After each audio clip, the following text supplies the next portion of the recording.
Turning to the economy, it was one of those good news, bad news weeks. Wall Street stocks were down sharply, falling almost 70 points on Friday to close the week at 16,493. This even though employers added 209,000 jobs in July, the first time we've gained 200,000 jobs for 6 straight months since 1997. Yet the unemployment rate rose to 6.2% as more people started looking for work. CBS News financial contributor Mellody Hobson joins us from Chicago. Mellody, good morning. Good morning. We saw the Dow lose over 300 points on Thursday, down 2%. Pretty big drop. I mean, what do you think the market's unease is signaling us right now?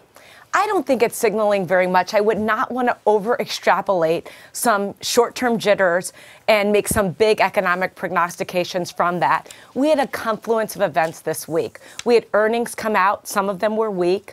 We had a lot of geopolitical information and news. Of course, Ukraine continues to be a story. Gaza continues to be a story. And then Argentina defaulted. And that was, something that was unexpected. And then last but not least, you had the jobs number, which was a little bit soft. So these factors all together caused a rough week. But I would not extrapolate that means the economy is getting derailed.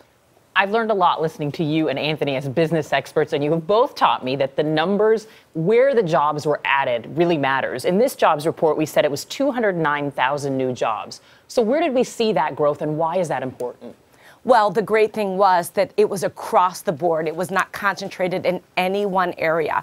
We saw jobs created in business services, professional services, manufacturing, construction, retail. It was across the board, some of those higher paying jobs, which was great. And that's actually very, very good news. And it offsets the number being a little bit less than what some people had hoped for at 230,000, which was the expectation. And it also offsets this fact that we're in this one step forward, 2 steps back on the unemployment number. That number ticked up just slightly to 6.2%, but really a function of more people seeing jobs being created and saying, let me get back into this workforce and try to find a job, which is good for the country.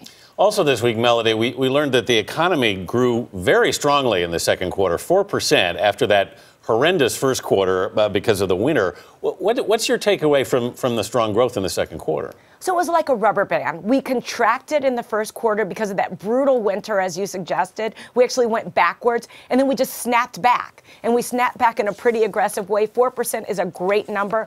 Do not expect that number for the next 2 quarters. I think that was an anomaly, but it does continue to show that we're on track. One other piece of that number, almost 2% of it, was consumer spending, meaning the consumer is feeling more and more confident. They're willing to open up their wallet and buy things. And that's great for this economy. Mellody Hobson, always a pleasure to talk to you. Have a good morning. Thank you.